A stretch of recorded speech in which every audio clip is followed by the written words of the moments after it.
iš dalies kiekvienas iš mūsų esame vienas, bet tuo pačiu ir ne vienas. Ir tu turi aplink save visą pasaulį. Tik arba tu jį jauti, supranti, bendrauji, arba kažkodėl susitraukia į savo kampą ir nebendrauji, pats pasidarai savo vienatvę. Bet tai nėra būtinas dalykas. Žmogus niekada nėra vienas. Kai numiršta, tada aš nežinau, kaip ten toliau. Tegu sprendžia kiti filosofai, aš turiu savo požiūrį, bet čia ne ta tema. Tie žmonės tebėra. Tai yra kažkoks fenomenas. Aš juo ir džiaugiuosi ir matau tam tikrą nemirtingumo, tam tikrą formą, kad žmonės tebegyvena atmintyje. Kartais taip tiesioginė prasme, kultūrinė atmintyje, jie žinom, jie kokių nors minčių paskleidė arba gerų tokių jausmų yra paskatinę ir juos 100 metų mini už tai, bet taip pat ir jų šeimų.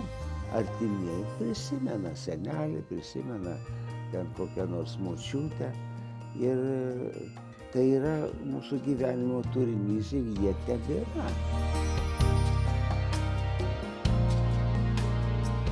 Na taip, čia aš nesu tasai, kuris skambina tiesiog pasiilgęs.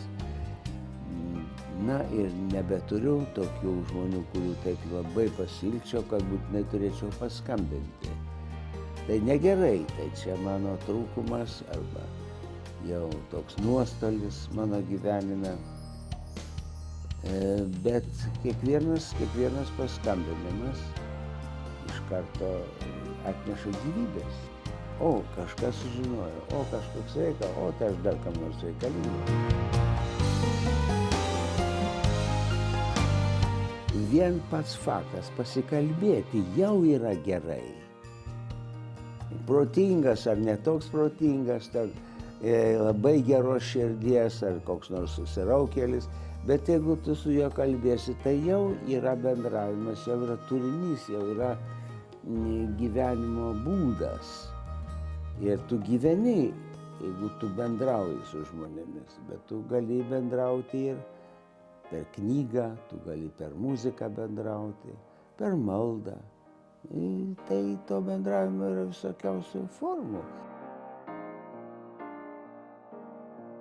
Galbūt reikia, kad žmonės suprastų, jog jeigu jie skambina kam nors pasikalbėti, tai nebūtinai todėl, kad jam reikia, iš tikrųjų jam gal reikia, ir jis nori pasikalbėti ir bendrauti, bet kam kitam irgi reikia. Galbūt nežinau, tu kam nors paskambinai ir jam padarai didelį džiaugsmą. Paskambinkit 8 800 820